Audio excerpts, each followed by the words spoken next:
Om Swastiastu, salam hebat luar biasa, salam merdeka belajar. Anak-anak, pada hari ini kita akan membahas tema 8, subtema 1, pembelajaran 1, muatan IPA, di mana materi yang ada di sana adalah siklus air. Anak-anak, pernahkah anak-anak berpikir, kenapa air yang ada di muka bumi ini tidak pernah habis? Nah, ini karena adanya siklus air. Apa itu siklus air?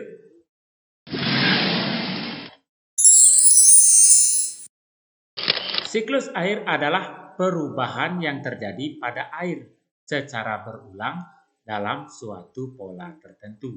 Jadi kejadiannya selalu berulang-ulang ya. Bagaimana proses terjadinya siklus air? Mari kita lihat. Ya, pada siang hari, matahari menyinari permukaan bumi. Nah, panas matahari ini menyinari seluruh air yang ada di muka bumi. Air sungai, air danau, air laut, maupun air yang terdapat pada tumbuhan. Nah, apa yang terjadi akibat dari panas matahari ini? Air akan mengalami yang namanya penguapan. Air yang terkena panas matahari akan menguap, kemudian air tersebut akan terkumpul membentuk awan. Dari kumpulan awan ini akan tertiup oleh angin, ya, menuju ke daratan, kemudian mengalami proses yang namanya proses kondensasi, di mana air ini jatuh dalam bentuk titik-titik air yang kita sebut dengan hujan. Nah, air hujan ini kemana larinya? Air hujan akan kembali lagi ke sungai. Ya, dari sungai kembali ke laut, ke danau, begitu seterusnya. Perputaran ini terjadi secara terus-menerus. Ya, air mengalami penguapan, kemudian membentuk awan, kemudian kembali jatuh sebagai hujan. Begitu seterusnya. Demikianlah yang menyebabkan kenapa air yang ada di muka bumi ini tidak pernah habis. Nah, anak-anak, begitu pentingnya air bagi kehidupan manusia, bisa untuk mandi, mencuci, dan lain sebagainya. Nah, kegiatan manusia banyak sekali juga yang mempengaruhi siklus air. Di antaranya, yang pertama itu karena penebangan hutan secara sembarangan. Apa yang terjadi kalau hutan kita ditebang?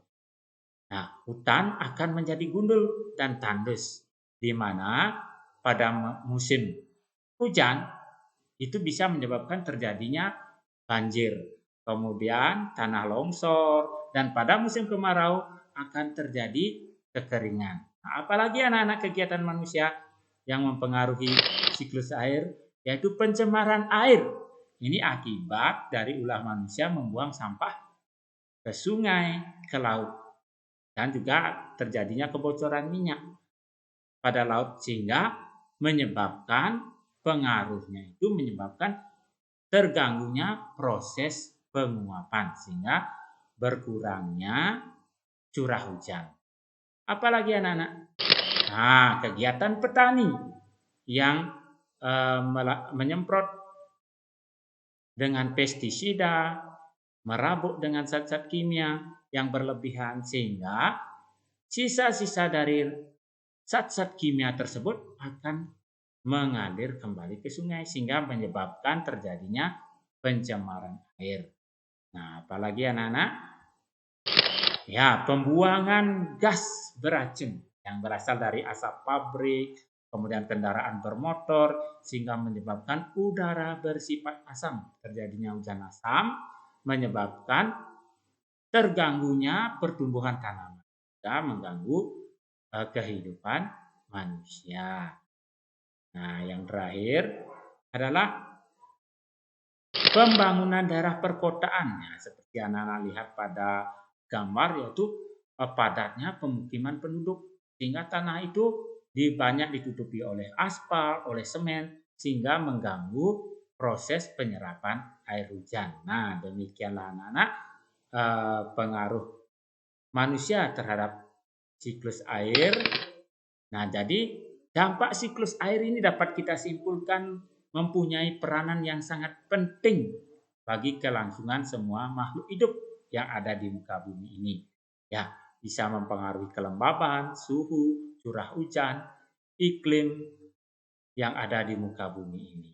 Ya. Nah, dengan demikian kita juga ketahui bahwa 70% permukaan bumi terdiri dari air yang mengalami siklus mulai dari air tanah, air sungai, air laut, awan hingga kembali menjadi hujan. Bahkan tubuh manusia kita, tubuh kita ini 60% terdiri dari air. Maka dapat kita simpulkan bahwa air mempunyai peranan yang sangat penting terhadap semua kehidupan. Tanpa air, maka manusia akan mengalami atau makhluk hidup akan mengalami kepunahan. Ya, demikianlah yang bisa Bapak bahas pada pertemuan kali ini. Bapak akhiri dengan para Om Santi Santi Santi Om.